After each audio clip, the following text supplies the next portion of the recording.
Hello everyone, welcome to Shriram's IAS YouTube channel. This is your mentor Arzu Kakkar. I hope you all are doing good, things are fine at your place.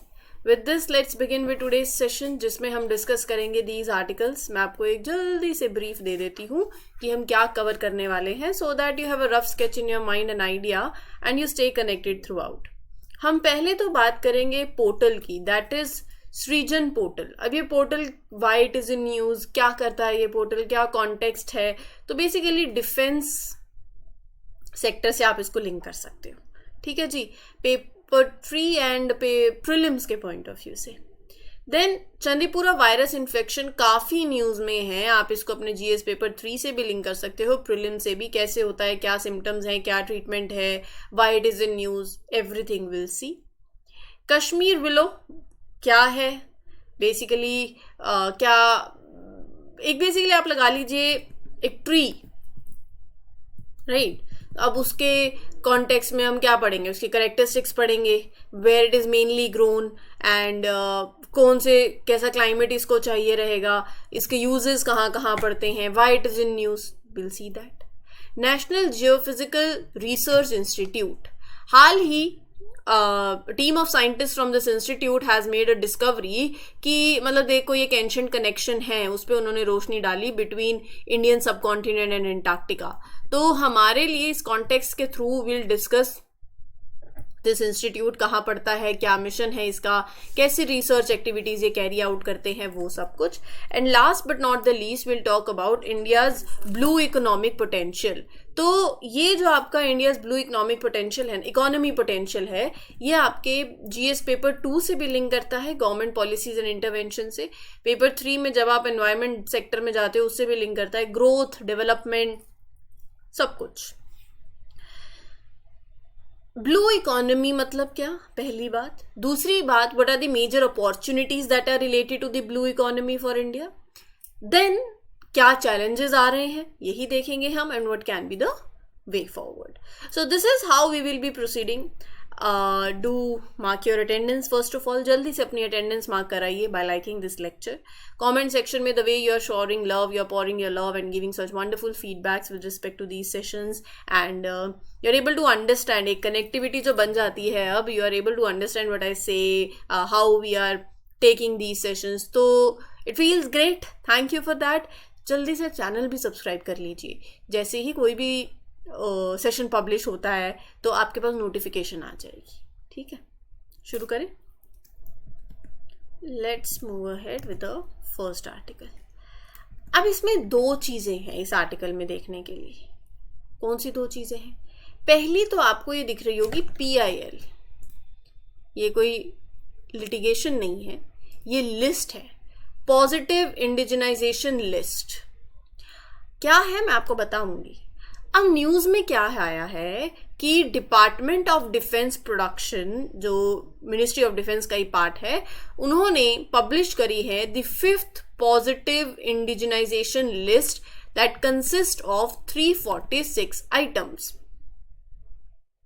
कि ये list के अंदर वो items होती हैं, मतलब 346 items वो हैं जो इंडिया का defence sector will only buy from the Indian industries, Indian manufacturers.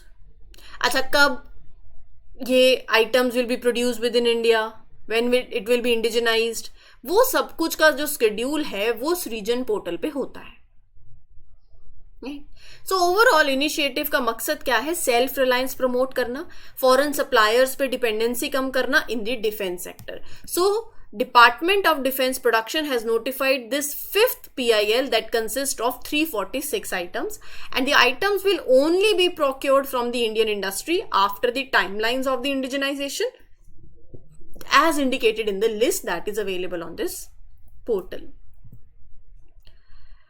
पहली बात तो ये जो पोर्टल है, it is an indigenization portal.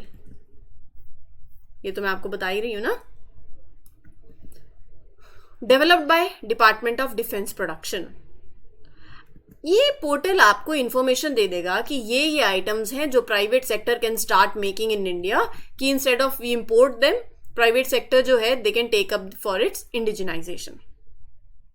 एक बार इस पोर्टल के अंदर they will display the items, कि अच्छा हम ये इंपोर्ट कर रहे हैं, हम ये इंपोर्ट करते हैं, तो इंडियन इंडस्ट्री यहाँ पर फिर उसके बाद दे टेल ना, दे कैन डिसाइड कि क्या वो डिजाइन कर सकते हैं, डेवलप करना and make them in India. So Indian companies can see these items then, right. ये इंडियन कंपनीज जो हैं will be able to show their interest. क्या रिक्वायरमेंट्स, क्या गाइडलाइंस. अब if Indian companies interested in making any item, they will show their interest on this portal. The defence organisations will then discuss with the interested companies to see कि क्या उनकी requirements meet हो रही हैं, are they following the rules to make these items in India. तो यहाँ या तो ये कंपनीज मतलब खुद से बनाए या फिर ये पार्टनरशिप में भी हो सकती हैं with the original equipment manufacturers. ठीक है. नोडल मिनिस्ट्री जो इस पोर्टल से जुड़ी हुई है वो है मिनिस्ट्री ऑफ डिफेंस. अब PIL क्या है? लिटिगेशन नहीं है, लिस्ट है. Positive indigenization list is a plan to boost defense production within India. And the government is supporting this plan through various policies, through various activities, so that you build a strong defense manufacturing system in the country. So here this initiative encourages domestic defense production. So far, 4 lists have been released under this plan and the first list जो आई थी वो आई थी 2021 में, जिसमें 351 items थे. इस जो items की मैं बात कर रही हूँ, it includes complex system, sensors, weapons, ammunition that have been included in the list. मकसद यही है टू मेक श्योर कि सारे items are made in India following the rules set out in the defence acquisition procedure 2020 in a gradually you can say over time this will be done. हाल ही गुजरात सरकार ने कहा है 6 बच्चे they have died of this suspected Chandipura virus infection in the state since 10th of July. बच्चों पे ये infection जो है जा रहा है, बच्चों की जान जा रही है इससे. तो किसको ये हिट करता है, कैसे ट्रांसमिट होता है वो देखेंगे. पहली बात तो इस वायरस के बारे में पढ़ते हैं. It is a virus of Rhabdoviridae family. जो वायरस जैसे जो रेबीज कॉज करता है, that is also included in this family. अब ये जो वायरस है that is being spread, the virus basically is spread by certain types of insects, you can say vectors, you can say sand flies की species लगा लीजिए, like phlebotomine sand flies, Phlebotomus papetazi, कुछ mosquitoes Aedes aegyptis जो कि dengue carry करता है, which is a vector for dengue also. ये are considered the vectors of this particular infection also. जो वायरस होता है वो इनके इंसेक्ट्स के सेलेवरी ग्लैंड्स के अंदर होता है. जब इंसेक्ट बाइट करता है ह्यूमंस को, they can transmit the virus through their bites. ठीक है. जब ये इंफेक्शन होता है, it effects on the body, it effects the central nervous system leading to encephalitis, brain tissue की स्वेलिंग हो जाना, बहुत तेज बुखार होगा, सुबह ऐसे लगा लीजिए, और फिर उसके बाद किडनी प्रॉब्लम्स और लीवर प्रॉब्लम्स होने लगेंगी बाय द इवनिंग. तो पहले तो आपको फ्लू लाइक सिम्टम्स होंगे, सर दर्द, बुखार. फिर उसके बाद it will lead to more serious issues like seizures होना, कंफ्यूजन होना, एंसेफ्लाइटिस, ये तेजी से होने लगेगा. फिर you will find difficulty in breathing, anaemia. These are the other symptoms. Once encephalitis develops, ये इन्फेक्शन जो है it will get verse quickly and 24 से मतलब 28 घंटों के अंदर sometimes it leads to death of being hospitalised also within 24 to 28 hours. अब ये जो इन्फेक्शन हो रहा है it mostly effects children below 15 years. कोई स्पेसिफिकली एंटी रिट्रोवायरल थेरेपी नहीं है, कोई और वैक्सीन आप बोलें that is available for the treatment, वो नहीं है. Doctors can only treat the symptoms like pain कम करें, फीवर कम करें. पहली बार ये वायरस 1965 के अंदर it was found during a dengue and chikungunya outbreak Maharashtra के अंदर। 2003-2004 में भी महाराष्ट्र, नॉर्दर्न गुजरात, आंध्र प्रदेश, यहाँ पर इसका आउटब्रेक हुआ। ये वायरस मेनली आपको सेंट्रल इंडिया जो है ना, वहाँ it is endemic to the central part of the India, जहाँ आपको मोस्टली मतलब मॉस्किटोज और सैंड फ्लाइज से हो रहा है, तो वहाँ इन्फेक्शन ज़्यादा होता है। ठीक है, सॉर्टेड है। चलिए जी, over the last few years जो इंडियन इंटरनेशनल क्रिकेट में जो बैट्स यूज होते हैं, they are made of Kashmiri willow and they have been attracting global attention after making appearance in the international games. ये पेड़ की बात हो रही है। कश्मीर रीजन में मेनली ये उगता है, एक डेसिडियस ट्री है, 30 मीटर तक ये ग्रो करता है। It has slender Trunks, thin Trunks and a narrow cone shape top. 20 से 25 साल लग जाते हैं इस पेड़ को पूरा ग्रो होने में, मैच्योर होने में।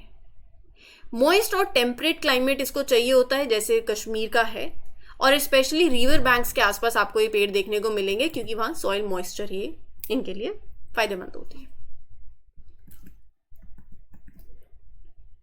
ठीक है, इसकी कैरेक्टरिस्टिक्स पढ़ते हैं। एक तो बहुत तेजी, they grow quickly, they are very productive, sunlight को एनर्जी में बहुत अच्छे से कन्वर्ट कर लेते हैं, सुपीरियर ग्रोथ एंड प्रोडक्टिविटी, बहुत ज़्यादा कैपेसिटी है इनकी to convert solar radiation into chemical energy. They lose a lot of water through their leaves during the growing season, high transpiration है। They can survive flooding also, they do well in water locked soils also, where there is very little oxygen for the roots, वहाँ पर भी they can survive, they can tolerate that. They absorb high level of harmful metals like cadmium. हमने कुछ दिन पहले cadmium के बारे में पढ़ा भी था, अगर आप डेली सेशंस देख रहे हो तो। ठीक है, तो कहाँ यूज होता है? क्रिकेट बैट्स में, पैकेजिंग में, फर्नीचर में, राइट? सो ये इसके यूजेस हैं। Then we'll come to the next information that is regarding National Geophysical Research Institute.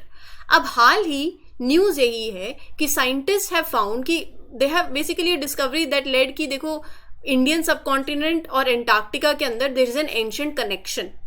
अब उसके चलते ये तो आपका ज्योग्राफी पर्सपेक्टिव है, बट हम यहाँ पर नेशनल जियोफिजिकल रिसर्च इंस्टीट्यूट की बात करेंगे, NGRI। NGRI एक रिसर्च ऑर्गेनाइजेशन है। NGRI National Geophysical Research Institute a constituent research laboratory है of the Council of Scientific and Industrial Research. 1961 में ये सेटअप हुई थी। इनका मिशन क्या है? ये स्टडी करते हैं अर्थ को and its many other parts to understand कि how it works, looking into things like earthquakes, volcanoes, Earth का structure. So the goal is to learn more about these complex systems ताकि वो useful information provide कर सके। इनकी location कहाँ है? हैदराबाद। ठीक है, यूजुअली आप दिल्ली वगैरह पढ़ते हो, but please do remember NGRI is based in Hyderabad. Purpose. So NGRI has the mandate to conduct research for public good science. The research at this particular institute, NGRI, it helps government also, private companies also, for that they can make out with better decisions about how to use the natural resources, minerals, water, कि environment को harm भी नहीं हो. So it helps in preparing for and dealing with the natural disasters, right? अब इसके जो research activities हैं, 3 major main areas हैं research के, एक geodynamics, एक अर्थक्वेक हैजार्ड्स और last is natural resources. Geodynamics क्या है? Studying about how the earth works, moves, scientist look out at कि how the earth structure changes and how different processes inside the earth affects the surface. Fundamental aspects के बारे में you understand. ठीक है, then earthquake hazards,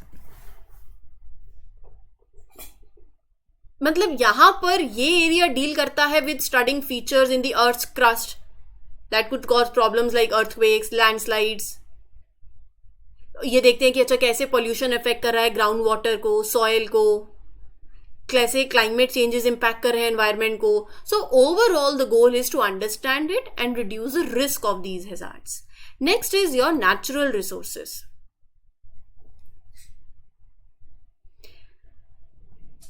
Here scientists work on managing or finding these important resources that are crucial for human life and economic growth.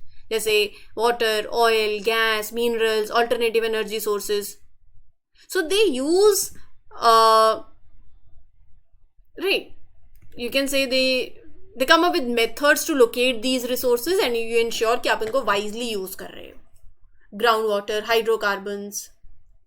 So it includes implementation of such techniques to identify these primary georesources. Sorted है?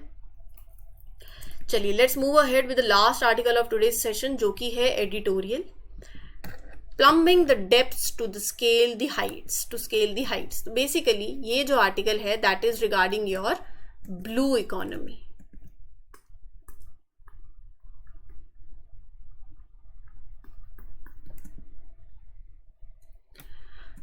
देखो paper 2 as I have mentioned, paper 3 दोनों से connect करता है.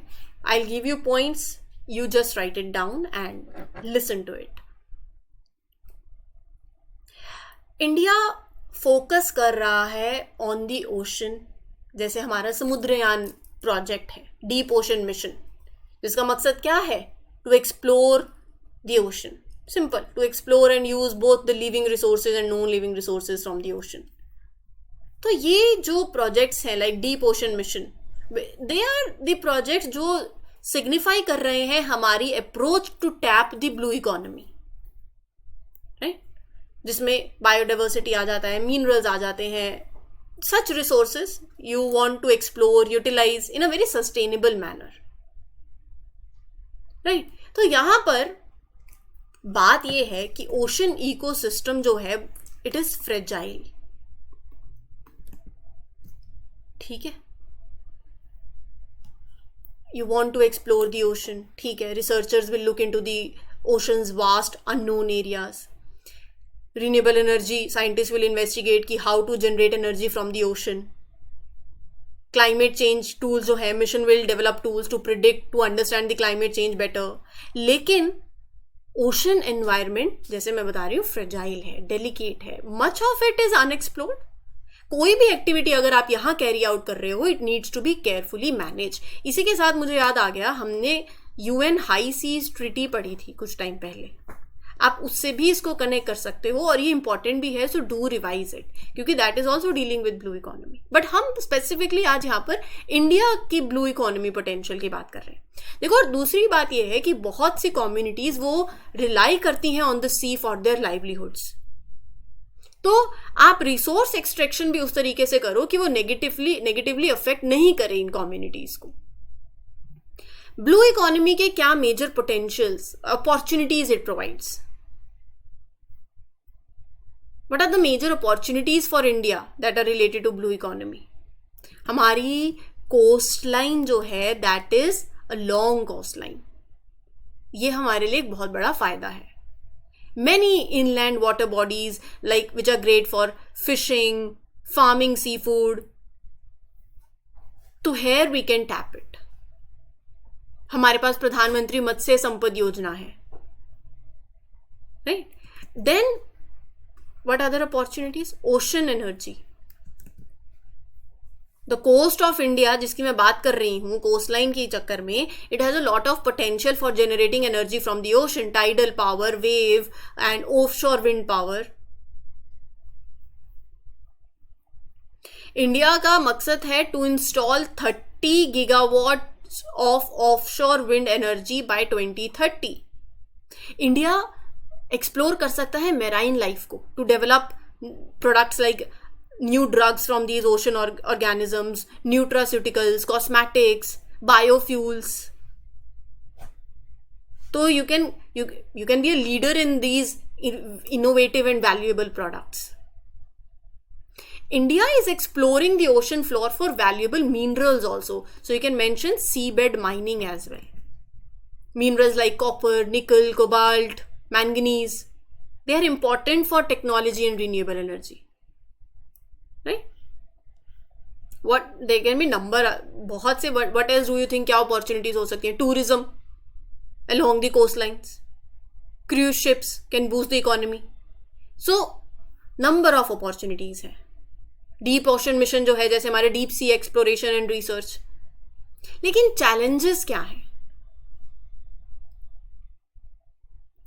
Environmental degradation, biodiversity loss, it can be a challenge. देखो, 65% of the coral reefs in the Indian ocean, they are stressed. Coral bleaching, it can lead to further, जो कि marine life के लिए बिल्कुल अच्छा नहीं है. सुंदरबंस जो हमने कल बात करी थी, मैनग्रोव्स जो कि ग्रेट बैरियर हैं for floods, they are shrinking, right? Overfishing, it is also a challenge. Climate change होना और उसके साथ सी लेवल राइज होना. इवन अ स्मॉल इंक्रीज आप लगा लीजिए in a sea level can flood the coastal areas, they can damage the infrastructure. Cyclones and storms can cause severe damage. Marine debris,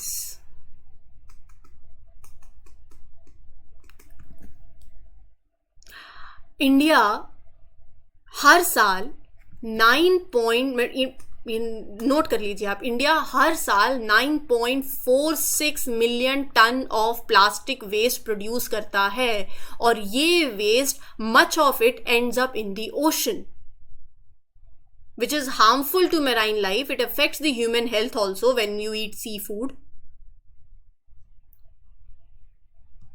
right? जैसे अभी great Nicobar island port है, you are coming up with this new port project, लेकिन ये controversial है. क्यों? क्योंकि it could harm their rain forest and coral reefs also. तो challenge है एक तरफ कि आप इकोनॉमिक डेवलपमेंट और कंजर्वेशन दोनों को बैलेंस करना. लेकिन क्या किया जा सकता है? You can come up with sustainable fisheries and aquaculture management. You enforce rules कि how much fish can be caught. Integrated coastal zone management. You manage your coastal areas by ensuring कि जो नई developments हो वो environment को harm नहीं करें. You control construction through that. उसको और ज़्यादा enforce करने की ज़रूरत है. Like integrated coastal zone management project in Gujarat, Odisha. They have shown how to effectively manage the coastal zones. Strict rules होने चाहिए इंडस्ट्रीज के लिए from dumping waste into the seas.